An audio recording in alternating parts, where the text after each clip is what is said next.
Assalamu alaikum. Le bonheur des deux mondes est-il impossible à concilier? D'après un hadith du prophète sallallahu alayhi wa sallam, celui qui aime sa vie d'ici-bas nuira à son au-delà.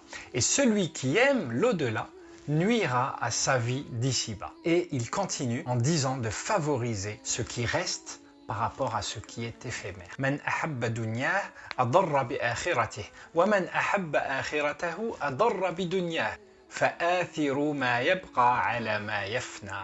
On pourrait croire qu'il faut faire un choix. C'est soit fromage, soit dessert, mais pas les deux. Eh bien, je vais vous prouver le contraire sans contredire notre bien-aimé sallallahu alayhi wa sallam. C'est d'ailleurs l'objectif de cette chaîne et cette première vidéo va poser le cadre de mes futures interventions, Inch'Allah. Mais avant cela, voici l'histoire du checkpoint fatal qui valide la première théorie tout en ouvrant une porte à la seconde. Alors je me présente quand même, je suis Salah ad-Din, entrepreneur, humanitaire, enseignant, conférencier, mais avant tout musulman. Je souhaite partager avec vous mes modestes connaissances et mon expérience pour que mutuellement nous puissions grandir et faire grandir autour de nous dans le but de cheminer ensemble vers le bonheur des deux mondes. Je reviens à mon histoire. Il y avait un homme avec sa femme et ses enfants dans une très grande voiture. Ils étaient en voyage. Sur la route, quelqu'un les arrête. Il lui demande qui il est et il dit « Je suis l'argent. Est-ce que vous m'embarqueriez avec vous ?» Alors l'homme regarde sa famille qui répondent tous en chœur « Oui, on veut bien prendre l'argent avec nous. Ça va nous permettre de faire plein de choses, de nous acheter tout ce que nous voudrons. » Alors l'argent monte dans la voiture et part en voyage avec eux. Quelques kilomètres plus loin, quelqu'un d'autre les arrête et il lui demande qui il est et il dit « Je suis le pouvoir, le rang social, la célébrité. » Le papa demande à sa famille s'ils veulent l'emmener avec eux et ils disent tous « Oui, bien sûr qu'on veut l'emmener avec nous. Le pouvoir, ça va nous permettre d'avoir de l'influence, d'atteindre nos objectifs, d'être connus dans le monde entier. » Alors, ils l'emmènent avec eux, ils montent en voiture et ils continuent leur voyage. C'est ainsi que plusieurs fois, durant le voyage, ils rencontrent différentes personnes représentant les tentations, les richesses de ce monde et son confort. Jusqu'à ce qu'ils croisent une personne assez simple d'apparence, plutôt modeste, qui les arrête, il lui demande qui il est et il dit « Je suis la religion, voudriez-vous m'emporter avec vous ?» Alors le papa regarde sa famille qui disent « Pas tout de suite, on a d'autres choses à faire et puis surtout la religion, ça va nous prendre de la place dans notre vie. Et puis il y a des contraintes, il y a les limitations, et le hijab, la salat. Et puis voilà, on ne peut pas faire tout ce qu'on veut, mais dis-lui qu'on reviendra. » Alors l'homme regarde la religion et lui dit « Écoute, si tu veux bien nous attendre ici, on va continuer un petit peu notre voyage, mais on reviendra te prendre. En temps voulu. » Alors la religion resta sur le côté et ils continuèrent leur voyage. Quelques kilomètres plus loin, ils rencontrèrent un checkpoint, une espèce de barrage policier avec un grand panneau « Stop » et un agent les somma de s'arrêter immédiatement. La voiture s'arrête, l'agent s'approche et dit au conducteur « Monsieur, le voyage s'arrête pour vous maintenant.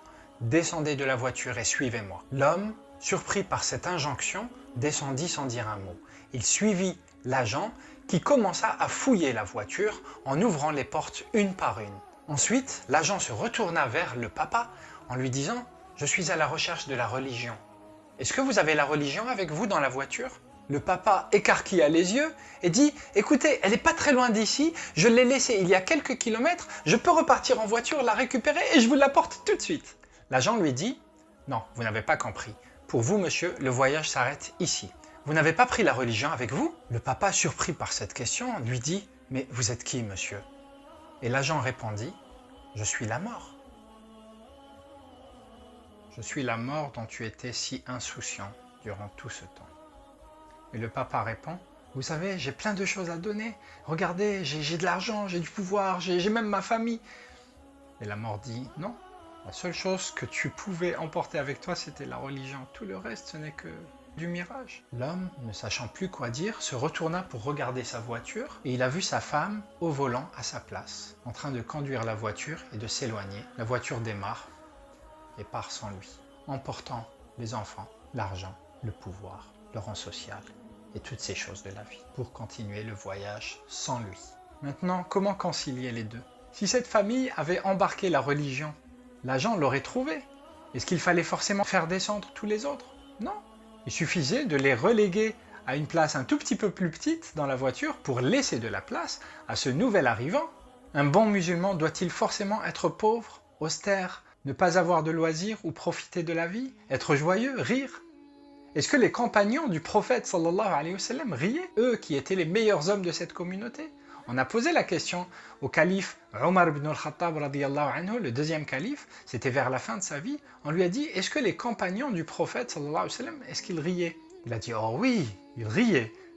Mais la foi était dans leur cœur comme des montagnes somptueuses. La journée, quand ils étaient ensemble, ils riaient. Mais la nuit, ils pleuraient quand ils faisaient des doigts et des invocations à Dieu, tout seuls. Ils riaient, mais à la maison, ils étaient au service de leur famille. Ils accomplissaient tous leurs devoirs scrupuleusement. Ils riaient, mais ils étaient sur le terrain quand il fallait l'être, même quand c'était difficile, quand il fallait combattre pour défendre sa religion, sa patrie, sa famille, ses biens, quitte à y perdre la vie. Les gens qui profitent de la vie sont-ils heureux? Vous savez que statistiquement, les personnes qui sont les plus dépressives sont celles qui sont aisées. Ce sont souvent les riches et surtout les plus célèbres qui sont les plus dépressifs. Beaucoup se suicident. Vous savez pourquoi ils se suicident? Parce qu'ils ont perdu la chose la plus belle et la plus importante dans cette vie, c'est l'espoir. Une fois qu'ils ont tout acheté, tout testé, qu'ils ont atteint leurs objectifs, leurs rêves de célébrité et de richesse, qu'est-ce qu'il y a derrière? Il n'y a plus rien. Ils ont touché le plafond. Alors ils commencent à chercher de nouvelles choses, de nouvelles sensations, quitte à ce que ça passe par des choses illicites. La drogue, la pédophilie, les actes fous.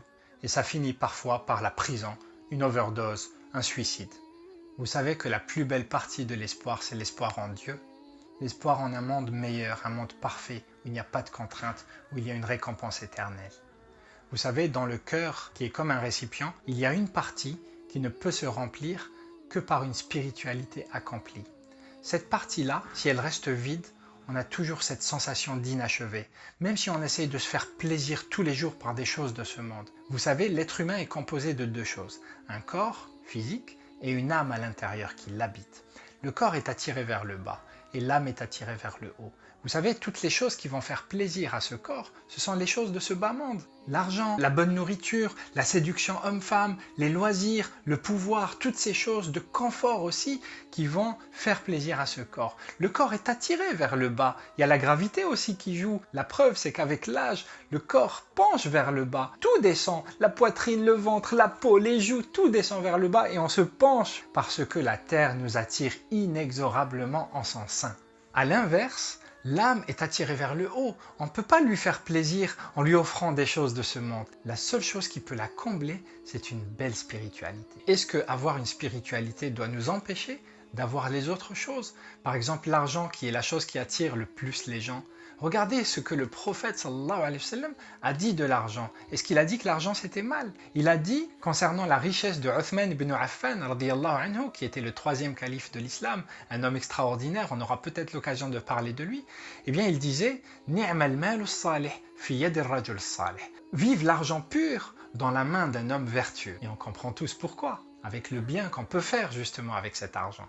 Il a dit aussi dans un autre hadith que le croyant fort est meilleur que le croyant faible, même s'il y a un bien dans les deux. Al-mu'minul qawi khayrun min al-mu'minid da'if wa fi kullin khayr.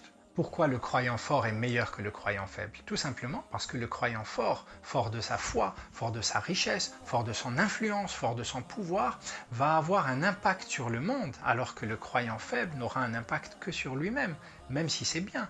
Le croyant fort est plus utile à la communauté, il sera utile au monde entier, musulmans comme non-musulmans, êtres humains comme animaux et environnement. Mais alors, pourquoi le messager de Dieu, sallallahu alayhi wa sallam, a dit qu'aimer ce monde était nuisible à l'au-delà? Eh bien, tout simplement parce que le problème ne se trouve pas dans la jouissance que nous avons de ce monde, mais de la passion et de l'amour qu'on lui porte. C'est d'ailleurs pour cela qu'il y a un dua, une invocation, où on demande à Dieu de mettre les richesses de ce monde dans nos mains et pas dans notre cœur. Parce que l'argent est bon serviteur, mais il n'est pas bon maître. Et par rapport à l'amour, l'épicentre de l'amour, c'est le cœur. Et le cœur, encore une fois, est comme un récipient. Imaginez l'amour de cette vie comme de l'huile, et l'amour de l'au-delà comme de l'eau pure. Si le bol est plein d'huile, au fur et à mesure que vous allez y verser de l'eau, ce liquide étant plus lourd, il ira au fond, ce qui fera déborder l'huile qui s'écoulera en dehors du bol. Il y a une leçon à tirer. Quand vous voulez enseigner la foi ou la religion à quelqu'un, Ne lui dites pas de cesser tel ou tel péché. Enseignez-lui plutôt comment remplir son cœur de l'amour de Dieu et vous verrez que l'addiction au péché sortira naturellement de son cœur comme l'huile sort remplacée par l'eau. Pour revenir au premier hadith, le prophète sallallahu alayhi wa sallam a dit vrai, aimer ce monde nuira à l'autre, car l'objet de l'amour devient l'objet de toutes les actions, et un délaissement s'en suivra forcément.